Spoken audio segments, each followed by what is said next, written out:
nenda ukamtoe sadaka. Mtoto mmoja ambaye ndio mwana wa ahadi aliyengojea hata akampata katika miaka ya uzee. Halafu huyo ndio aliambiwa kamtoe sadaka. Alikuwa anajaribiwa, alikuwa tested. Na pale imani yake ndipo ikathibitika.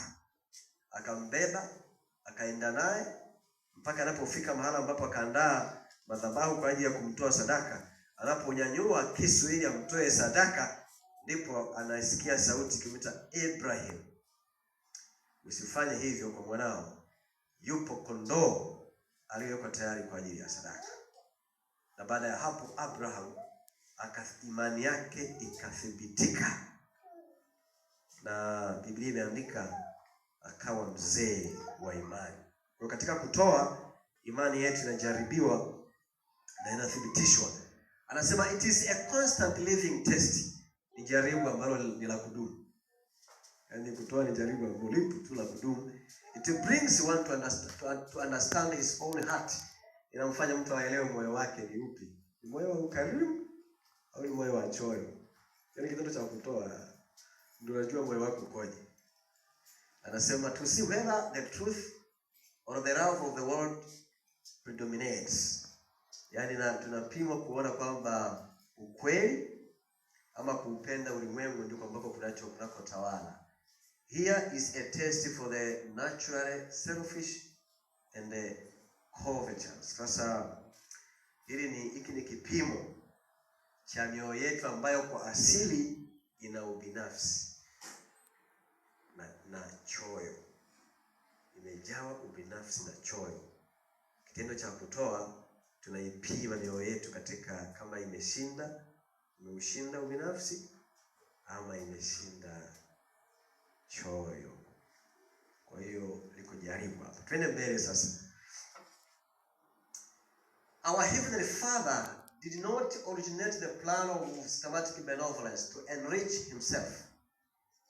Kwa hiyo Baba yetu wa mbinguni hakuanzisha mpango wa utoaji kwa mpango ili kujitajirisha mwenyewe, but to be a great blessing to man, bali ili kuwa baraka kubwa kwa binadamu, kwa mtu.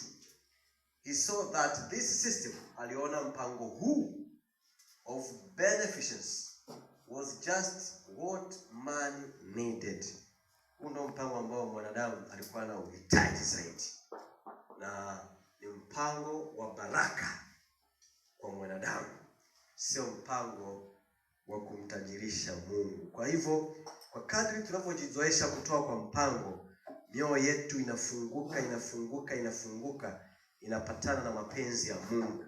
Inaua ubinafsi, inaua choyo.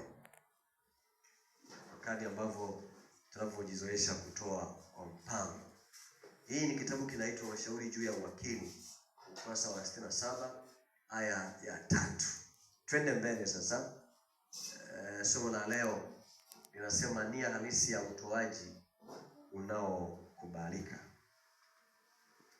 Hili ndio somo la leo, na tulikubaliana ya kwamba tutaenda kwa mwendo wa kufundishana zaidi na sio mahubiri, kwa sababu hii ni elimu ambayo tunapaswa kuipata.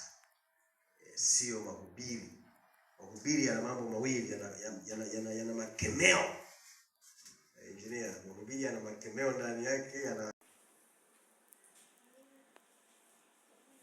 Roho ya Nabii anasema hivi katika kitabu cha Shuhuda kwa Kanisa, gombo la pili, ukurasa wa 518 na 519, anasema hivi: nilionyeshwa kwamba malaika anaandika rekodi ya uaminifu ya kila toleo lililowekwa wakfu kwa Mungu na kuwekwa kwenye hazina, na pia matokeo ya mwisho ya njia zilizotolewa.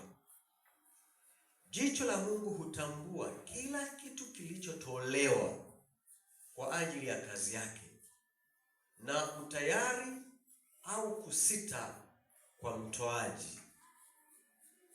Jicho la Mungu linatambua sadaka inayotolewa, lakini vile vile linaitambua nia ya mtoaji.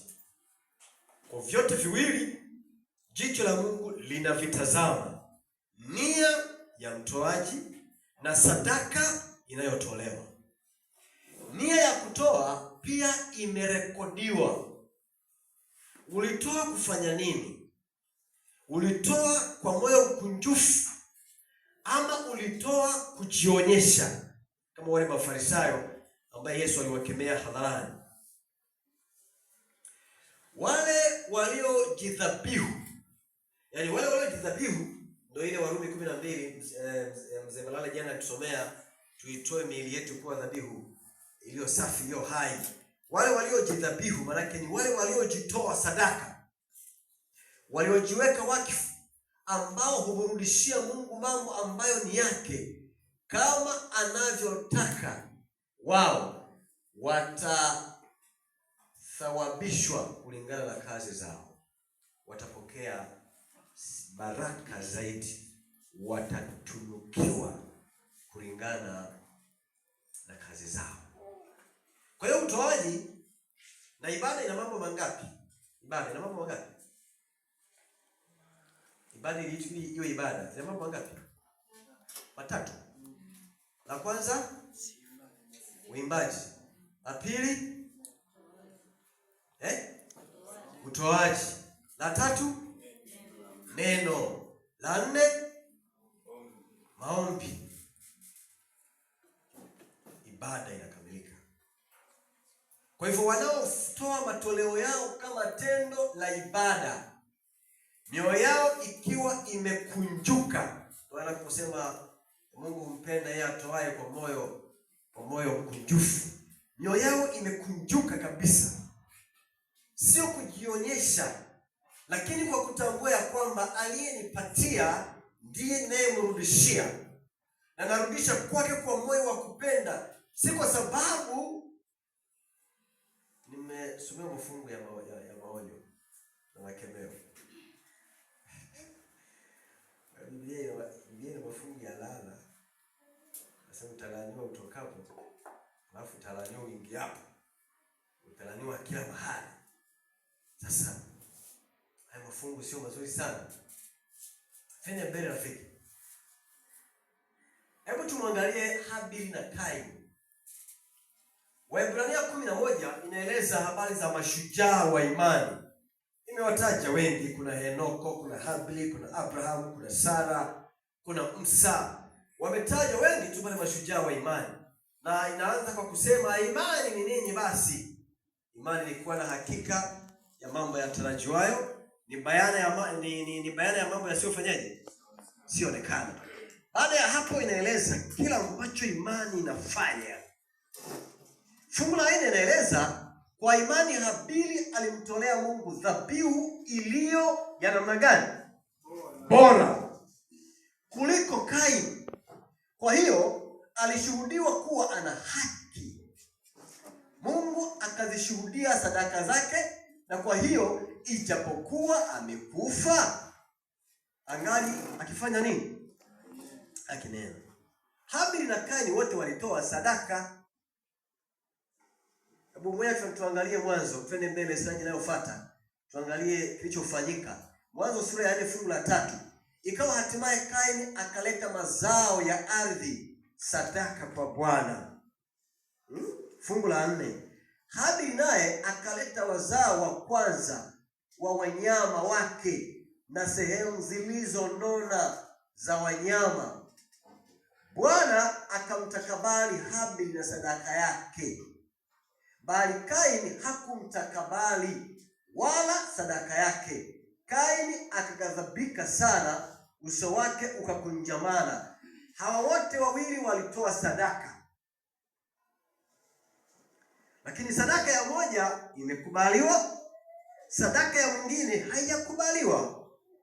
Yaani sadaka haijakubaliwa na hata aliyetoa pia hajakubaliwa. Sadaka ya Habili imekubaliwa na Habili mwenyewe amekubaliwa na kuhesabiwa haki. Hebu twende mbele kidogo tujifunze kidogo.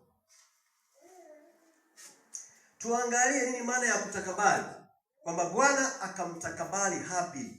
Kutakabali ni kufanya nini? Nimeweka version tofauti hapa. New King James Version anasema and the Lord respected Abel Bwana alimheshimu Habili, na hakumheshimu tu Habili, aliheshimu na sadaka yake.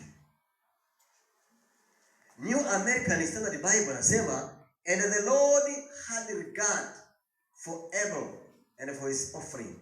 Yani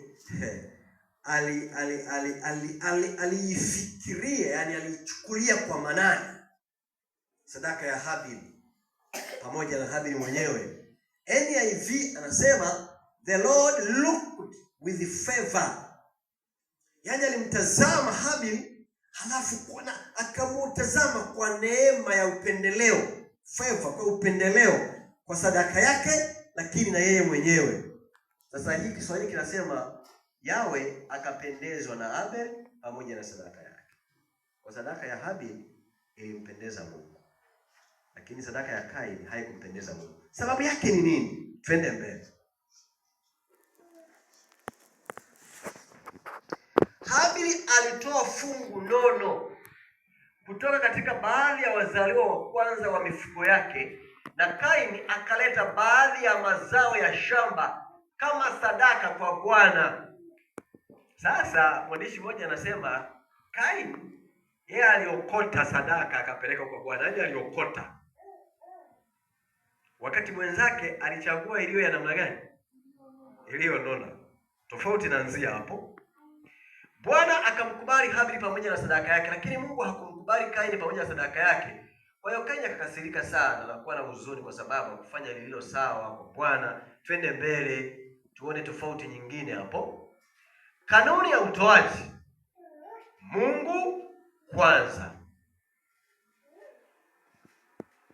2, moyo, nia inayokusukuma kutoa, nia ya kutoa. Ndio maana kuna wakati tunatia moyo kama Biblia ambavyo imesema kwamba unavyotoa, yani mkono wako huu wa kulia sio wa kushoto, usifanyeje? Usijue, ili isije kaleta majivuno. Na tunawatia moyo sana waumini walioongoka, wanatoa kimya kimya, hawaji kushika kipaza sauti. Mchungaji na washiriki wa Yumbu, Bwana Yesu asifiwe. Nilikuwa nikiongea na mke wangu mama wa Magdalena, tumekubaliana tutatoa milioni 10. Semeni amina. Jamani, semeni amina. Alafu baada ya hapo Mike tena inarudi kwa mchungaji. Jamani, mnasemaje kwa familia hii? Amina. Sijasikia amina. Mnasemaje kwa familia hii? Sasa hicho tunakisitiza kwa neema ya Kristo kisifanyike, kwa sababu kinahamisha utukufu unakuja kwako. Badala yake kanuni ya Biblia, toa hata mkono wako kushoto usifanyeje? Usijue. Halafu ndipo sadaka. Kwa hiyo nia, halafu sadaka. Twende mbele. Kaini na Habili. Biblia inasema Kaini alipokasirika, Mungu akamwambia, kama ukitenda vyema hautapata kibali. Kwamba kama nia yako ama moyo wako ukijielekeza kutenda yaliyo mapenzi yangu kama nilivyoelekeza, hautapata kibali. Kwa tunaona hapa Kaini moyo wake haukuwa umefunguka kwa Bwana, lakini Habili yeye alitenda vyema kwa moyo uliofunguka, na Bwana akampokea Habili, alafu ndipo akaipokea sadaka yake. Cha pili, Habili alitoa mazao ya ardhi, na Biblia haisemi kama alitoa kilicho bora, lakini Habili alitoa kilicho bora. Biblia imeeleza, na alitoa wazaliwa wa kwanza. Jambo la tatu, Kaini hakufuata kanuni ya Mungu ya utoaji. Alitoa lakini hakufuata kanuni, hakufuata utaratibu uliowekwa. Yaani alitoa lakini hakufuata utaratibu. Lakini Kaini alifuata kanuni ya Mungu ya utoaji. Alitoa mnyama ambaye ilikuwa inaashiria upatanisho wa dhambi, na mnyama aliyekuwa anatolewa ilikuwa ni kivuli cha kafara ya Yesu Kristo pale Kalvari. Kwa hiyo kanuni ya Mungu ya utoaji isipofuatwa, kuna changamoto. Lakini tunapotoa kisicho bora, tunampatia Mungu masalia, kuna changamoto. Na ndio maana Mungu anapaswa kuwa kwanza. Twende mbele rafiki. Upendo ndio kanuni ya utendaji. Upendo lazima iwe kanuni ya utendaji wetu katika kumtolea Bwana upendo. Upendo ndio kanuni ya msingi ya serikali ya Mungu mbinguni na duniani, na lazima iwe msingi wa tabia ya Mkristo. Nimeweka fungu hapo la Yohana 3:16 ambalo hilo fungu hilo ndo lina central theme ya Biblia nzima. Kwa maana jinsi hii Mungu aliupenda ulimwengu hata akamtoa mwana wake wa pekee, ili kila muaminie asipotee bali awe na uzima wa milele. Hilo ndilo fungu ambalo ni central theme ya Biblia. Mungu ni upendo, na upendo unaenda na kutoa. Yaani Mungu alivyotupenda kutuacha tu katika tupenda, lakini upendo ukamsukuma kutoa. Na sisi pia, ili matoleo yetu yapate kibali mbele za Bwana, lazima tukisema tunampenda Yesu, lazima tuwe tayari kwa ajili ya kutoa. Na ndio maana katika Waefeso sura ya 5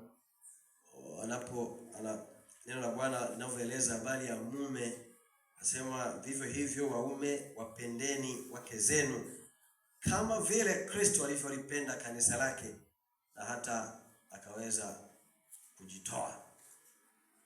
Kwa hiyo upendo unaenda na kujitoa, unabeba kafara ya kujitoa. Twende mbele rafiki. Na upendo utafunuliwa katika dhabihu. Sadaka ndio ambayo inayofunua upendo wetu. Kristo alitoa yote kwa ajili yetu, na wale wanaompokea Kristo watakuwa tayari kujidhabihu, kujitoa sadaka wenyewe kwa ajili ya mkombozi wao. Twende mbele. Upendo ni kutoa. Utoaji unaokubalika ni tendo la upendo. Imani na utii ni kumshukuru Mungu kama agizo la kiroho la kumheshimu Mungu na kumwabudu katika utoaji. Utoaji unaoongozwa na Mungu, zaka na sadaka. Upendo ni kutoa, lakini kutoa kule ambako kunakoongozwa na kanuni ya Mungu. Ni njia ya kutambua baraka za Bwana na kuendeleza kazi ya Injili. Kwa tunapotoa, tunatambua baraka za Bwana, kwamba Bwana ndiye aliyetubarikia na tujalia afya njema, tumefanya kazi, tumepata, tumebarikiwa. Lakini tunapotoa, hicho tunachokitoa tena kinaenda kutumika kwa ajili ya kazi yake ya Injili, kwamba Mungu ametushirikisha katika kazi yake ya utume. Yaani katika mpango wa kumwokoa mwanadamu ametushirikisha sisi wanadamu. Wengine tunahubiri Injili, lakini sadaka na zaka tunayoitoa nayo pia inaingia katika mpango huo wa kumwokoa mwanadamu. Kwa hiyo ni kazi ya utume na sisi pia tunashirikishwa. Twende mbele. Ni kutambua kuwa Mungu ni mmiliki wa mali zetu zote na maisha yetu yote yako kwake. Kwa hiyo kutoa kwetu ni kukiri ya kwamba dunia na vyote vijazavyo ni mali ya nani? Ya Bwana. Lakini na hata sisi wenyewe ni kutambua sisi wanadamu ni wasimamizi tu tuliokabidhiwa, sio wamiliki. Tunasimamia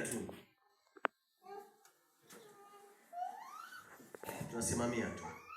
Nia hii ni kanuni ya kiroho inayofungua milango ya baraka zaidi, kama ilivyokuwa kwa Ibrahim na kwa Yakobo. Hii nia inayofuata kanuni hii ya kutoa inafungua milango ya baraka, kama ambavyo jaribu la Abraham kumtoa mwanae Isaka lilivyofungua baraka kwake. Twende utoaji wa baraka unaokubalika unazingatia zaidi hali ya moyo kuliko wingi wa mali, sawa na mjane aliyetoa kila kitu. Ni mwanzo nilikuwa nimeandika utoaji Mungu, moyo, sadaka. Na moyo maana yake ni nia ya kutoa. Kwa hiyo Bwana anasema utoaji ambao nia yake imefunguka kwa Bwana haupimwi kwa wingi wa mali, bali moyo uliofunguka unapatana na sadaka inayotolewa. Na maana tukasema hata aliye maskini hajaondolewa katika mpango huo wa utoaji, maana chochote kile kidogo anachokitoa kwa moyo Bwana anakipokea, kama vile yule mama mjane. Nia inayokubalika sio ya kujiinua katika matoleo yetu, huonyesha utii na heshima. Katika kutoa tunanyenyekezwa, na tunapotoa tuhitaji tujiinue ili utukufu uhamie kwetu. Wito, matoleo yetu yawe ni ibada kwa Mungu, kama ambavyo tumesema ibada ni neno, nyimbo, matoleo pamoja na sala. Kwa hivyo matoleo yetu ni ibada. Ndio maana tunachagua kilicho bora, kinachofaa kwenda kwa Bwana. Tutoe kwa nia inayokubalika, kwa moyo wa kupenda na shukrani. Lakini utoaji unaotambua baraka za Mungu maishani mwetu. Lakini pia utoaji unaomtambua Mungu kuwa ni mmiliki na sisi tu wasimamizi, mawakili wa mali zake. Twende mbele. Mungu atubariki sana. Kuna mtu ana swali? Okay. Karibu. Sadaka yangu au unapokuwa natenda hii ni zaka na sadaka, kabla sijaileta napiga magoti na muomba Mungu kwamba Mungu, sadaka yangu hii na zaka yangu hii naomba labda kwa kupitia sadaka hii kitu fulani kikatendeke. Hilo la kwanza imekaaje? Swali la pili, utoaji wa masharti. Labda kwa mfano ninasema kwamba mimi ili nichangie ujenzi huu unaoendelea, nataka kitu fulani kifanyike. Ama nataka kutoa sadaka yangu kwenye kwaya, lakini nataka wanakwaya wote wao wanavaa vilemba. Hilo limekaaje? Jamani, tusaidiane. Tuanze na hilo la kwanza au tuanze na la pili? Injinia Malale, tuanze na la pili. Kwamba unatoa sadaka yako lakini na maelekezo kwamba lisipofanyika hili haitoki. Hili limekaaje kiroho? Tunaangalia kiroho. Frank, unataka kusema? Anza kwa injinia. Ili baadaye uje useme hauko mbali na mchangiaji wa kwanza. Injinia, karibu. Unajua kanisa kama kanisa lina taratibu. Sawa. Na kama kanisa lina taratibu, yasikana mchangiaji wa kwaya anapenda lifuate taratibu ambazo ziko kwenye kanuni. Sasa kama hazifati, anaweza akajikuta na kata tamaa ya kutoa, lakini si utaratibu. Unaweza ukajikuta na sijui nisemeje kwa lugha nyepesi. Kutoa kwanza lazima upende. Hicho ndio cha kwanza. Sasa kama kuna vitu vya usivipendi, ni lazima ujitahidi kuviona vikiwa vinarekebishwa. Lakini kama ukifanya effort ukaona vitu havirekebishwi, sijui kama ule moyo wa kupenda kama binadamu utaendelea kuwepo. Sawa. Yeah. Nafikiri that is mimi naona kama anaweza akawa sawa. Sawa. Akawa tu sawa kwa sababu principally kwa mfano ili uwe mwanakwaya kuna sifa zake. Na kuna namna ambayo unatakiwa kubehave. Mtu anapambana labda, bwana mimi nitasupport kwaya.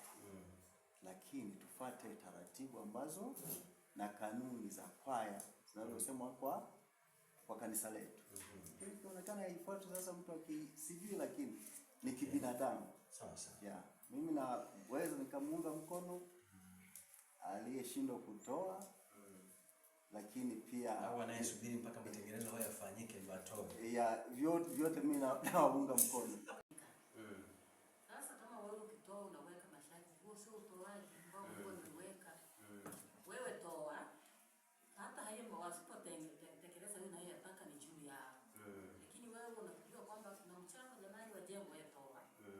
yaani mkimchukua kwamba mnamtolea Mungu. Lakini sasa ukianza kuweka vigezo na masharti ya kuzingatiwa, hiyo sio imani nzuri. Sawa sawa. Asifiwe. Amen. Kwa jinsi ninavyoweza kuelezea, utoaji haumshawishi Mungu. Yaani hauwezi ukatoa ili umshawishi Mungu atende jambo. Ukiona Mungu ametenda ni kwa sababu ya rehema zake. Hata usingetoa angetenda kwa sababu ya nia ya kile ulichokikusudia. Shida imekuwa ikitokea pale watu wanapokuwa wanarejea kwenye Biblia. Kwa mfano mama yule aliposema ikiwa utanipa mtoto atatumika hekaluni kwa Hana, si ndio? Kwa hiyo haikuwa utoaji, ila ni mapenzi ya Mungu yalitimizwa ila kupitia ombi lake. Kwa mimi siamini katika kwamba eti nikiomba kuisemea sadaka Mungu hii naitoa sasa, naomba unisaidie nifaulu. Sasa hii inaweza ikakuchallenge wakati mwingine ukaona Mungu hayuko fair. Pale ambapo umesema alafu ukafeli. Hapo lazima uingie kwenye mashaka tena, huyu Mungu hayuko.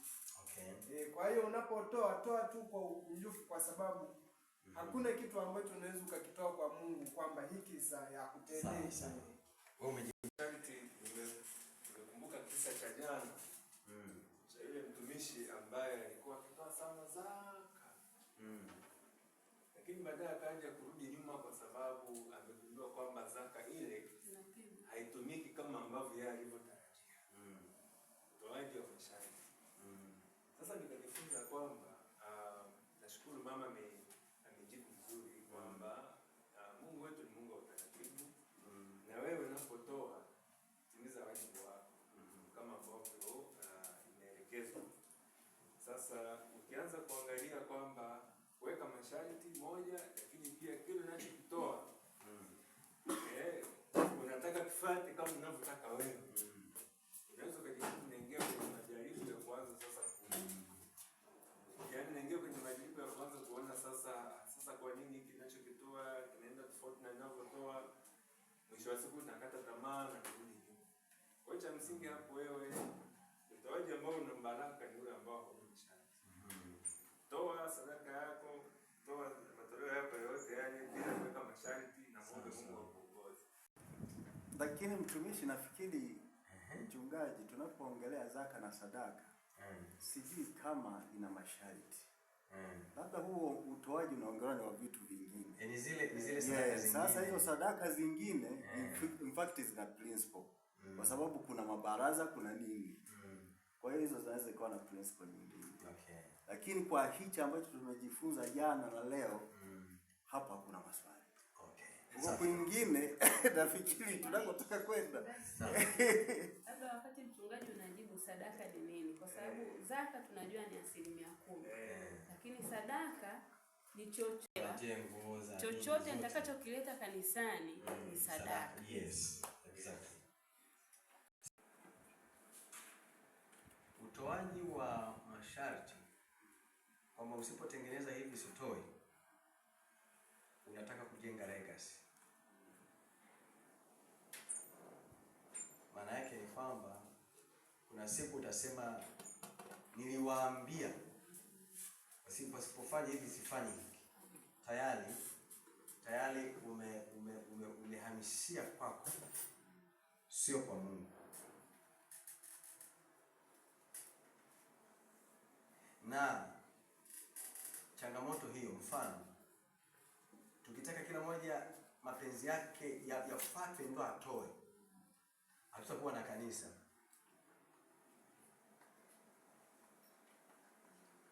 Kwamba mimi ili ni support kwaya moja wanyoe. Sawa. Wanapigwa wote vipara wote. Sasa hebu umeshanyoa suti za Uturuki huko, wanawake chagueni magauni. Hivi unaona hicho kitu hivi, yani unaona discussion inahamia kwako. Kwamba zile condition ndio unatufanya yani hivyo. Sasa utoaji ambao mfano tuna sadaka kwa ajili ya kwaya. you just give. Alafu inatumikaje? None of your business. Ukiweka tu condition, umeingiza kitu kingine kabisa hapo kigumu mno. Iko hivi, hata matengenezo nayo yatamani yana namna yake. Tulivyokuwa tunasoma jana kwa ajili ya zaka kwamba kama una concern, peleka concern yako katika utaratibu, lakini sio kusema hasitoi kabisa. Kwamba hata kuna matengenezo unatamani unaona kwenye kwaya, kuna namna unapeleka concern, si ndio?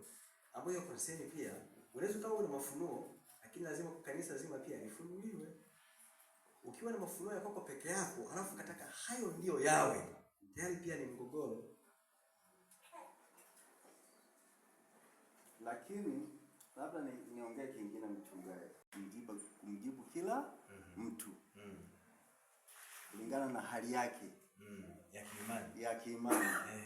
Sasa inapokuwa ni labda kitu fulani kwamba bwana sisi hatunyoi, alafu aliyesema kwamba jamani tujitahidi tunyoe, akanyamaza ufadhili. Akilia na ufadhili ili atoa anachotoa. Kwa mfano tumejaribu kutoa mfano ule. Nafikiri kuna sababu ya kutumia hekima pia kumjibu yule mtu. Yes, nimekupata engineer. Yes. Kama hiyo hekima haitumiki ya kumjibu huyu, pengine naye anaweza akakosea na akaendelea kukosea. Nimekupata. Wasiponyoa sitoi. Wale wakinyoa sio kama wamekuwa na kiroho. Watakuwa wamenyoa ili wapate nini? Ufadhili. Unaona mtego ulipo. Na ndio maana matengenezo yote yanayokuja kanisani yanakuja kwa njia ya elimu. Mtu akishaelewa anaongoka mwenyewe, anajisimamia mwenyewe. Ogopa sana kuwa kiranja kanisani. Huo mtego mimi nimeuogopa mno. Kwa sababu mtu anaweza akaamua kunifuata mimi lakini hana uongofu hata kidogo. Na siku nimetoka akaja mwingine, anabadilika tena. Ametoka mbipi?